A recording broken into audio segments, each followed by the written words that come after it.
A defeat sometimes teaches you more than victory. It is only in defeat one can self-introspect and draw lessons to sow the seeds of revival in the future. Will the ruling dispensation in the country brutally, if need be, look within to see and dissect the rot that has set in? I don't know. I'm not sure if it has the will or the inclination to do that. If it does that, we can all breathe a little easier. Why do I say it might have lost the will? Because the matrix of power and success brings in its wake hubris or pride that one can do no wrong, and the stamp of approval and success has been sealed forever. But that is the nature of hubris. It misleads you, leads you to the edge of the cliff when you least suspect it, as has been the case in Karnataka. So, what is the rot that has spread within the ruling dispensation? I will talk of all that in a minute, but first, a warm welcome to all viewers of the CAA show. CAA, as all of you know, is Conversations and Analysis, and my name is Juggi Bhasin. To watch this video podcast, press the big red subscriber button on your screen. Subscription is, of course, completely free.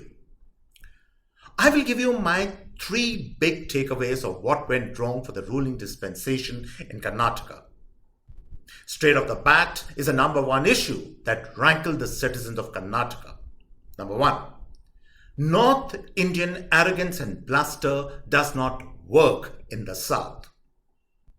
The entire campaign in Karnataka of the ruling dispensation was a campaign of unmitigated arrogance of a bunch of Hindi-speaking North Indian leaders who blitzkrieged the state as if they were addressing an election rally in Muzaffarnagar. The choice of subjects and issues, the absence of regional leaders on stage, the choice of a North Indian language as the medium of communication, the overemphasis on national issues, and almost no reference to local economic issues was a recipe for disaster. Even a casual viewer like me observing these rallies on television could make out the complete disconnect between what the leaders were hollering on stage and the look of complete befuddlement on the faces of people crowding these rallies. It does not take a genius to make out the complete disconnect between what was being said and what was being received and perceived. To top it, the most powerful man in the country strode through the streets of the state capital in a cavalcade of Land Rovers and submerged in a sea of rose and marigold petals as if he was Caesar, riding to the streets of Rome, returning triumphant after having vanquished his enemies at battle overseas. Really? Is this what the ruling dispensation wanted to convey? Whatever happened to the virtues of humility, earnestness, and a man of the street connectivity that was the hallmark of the ruling dispensation? Which wise men in the ruling dispensation rolled out this caricature and embarrassing photo extravaganza of excess and more excess? Number 2. Bring back the small man who crushed a corrupt, unresponsive regime. What do I mean by that? What I mean by that is this. The ruling dispensation needs to go back to the drawing board and think what worked for them in the first place. It was not raising of frivolous issues like who should see or not see the Kerala story and who had abused the top man, etc. Leave all that to the man on the ground. They know best how to respond to these acts of insanity in the midst of election season. The man on the ground, in his own language, wanted to hear from you what you plan to do for him instead of putting him under pressure what he should be doing for you. It was the height of arrogance to exhort people to vote for you because someone had abused you. The price of a vote cannot be someone's ego or pride or self-respect. It has to be something more substantial than that. If someone stoops low, you cannot stoop lower.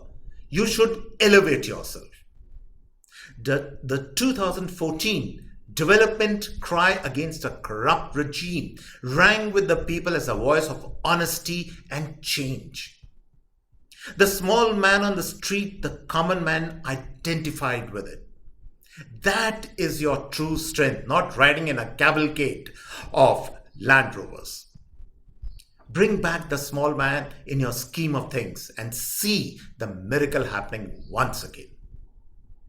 Number 3, Hindutva may or may not work, but freebies always do. Like it or not, freebies are the next big idea in Indian polity, and there is no escaping it. Hindutva is not. It is a way of life, and you cannot again and again make political capital out of it. That explains why people did not take to the Bajrangbali call as a call to rout the opposition. Because if what you say that Hindutva is a way of life, then routing the opposition for the Bajrangbali call does not make people greater or lesser Hindus. That also does not mean that you should not course correct history textbooks, reinterpreted by Marxist historians and change names to glorify our past instead of eulogizing invaders. That all should be done. Also, crack down on bodies like the PFI. Do all that. But the economic situation must be addressed and relief has to be given to poor people. Even your own free food grain scheme and direct transfer of monies to poor people is a kind of a freebie. It is only couched as welfare. Put your finest minds to work to come up with a freebie structure that addresses the needs of the people and does not exhaust the exchequer as well. But know this, you cannot escape it.